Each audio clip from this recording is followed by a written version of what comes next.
It was sometime in the mid-60s that a friend loaned me several books on matters Hindu, and I read them. One in particular stood out. It was a little tiny book written over 100 years ago by a Swami Sri Yukteswar.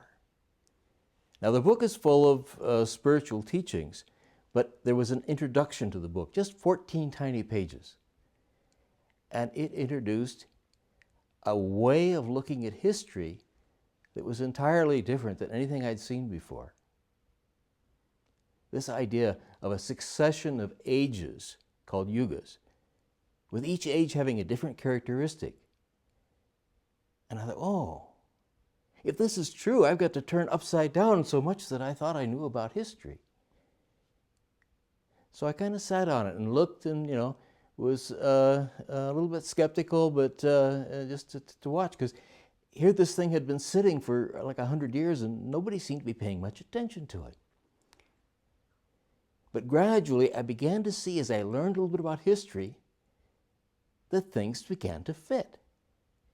Each age changes to the next age at a time when the history book said it was a turning point. And what resulted was a framework which has a place not only for facts that are generally accepted and known, but also things that seem to be anomalies, things that don't seem to fit.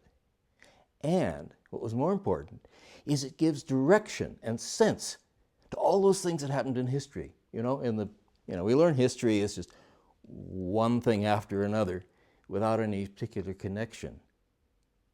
But with his system, it has purpose and direction. And I found that fascinating. It turns out it's a little different than the Yuga system that is currently traditional in India. But what Yukteshwar did was restore something that was even older.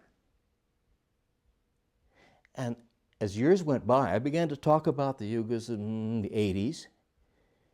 And, time went on, and I learned more and more. And now I teach a course in it, actually. And so when the opportunity came to work with Joseph Selby in putting together a book, that was a wonderful thing, and I really have enjoyed the association, because I think Sri Yukteswar's message is not just intended for a few spiritual devotees. It's a message for the whole world. It's a message that shows us that what's happening around us has meaning, that the things that are current history, the problems that is facing us, are problems to help us learn. And in each age, we'll learn more. And it turns things around in history from what we're taught because, well, consider the development of agriculture. Now we put that as a great advance. But perhaps before that, people had a better relationship with the animals and the plants, and maybe they just didn't need to eat so much. Maybe agriculture was making do for the loss of something, a loss of a consciousness that was more holistic, that was more unified with nature. Or the invention of writing. Perhaps before the writing was invented, they didn't need it. I presume that ancient people were just as intelligent as we are, maybe more.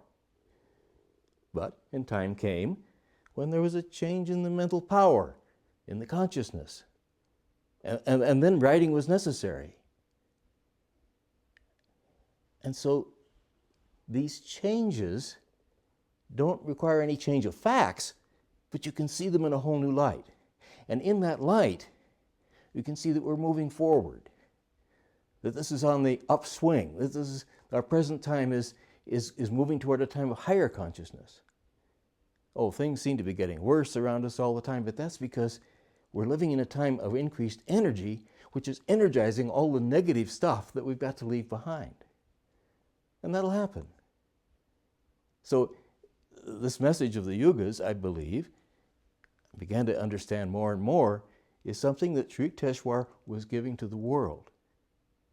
And yet, it hasn't really come out yet.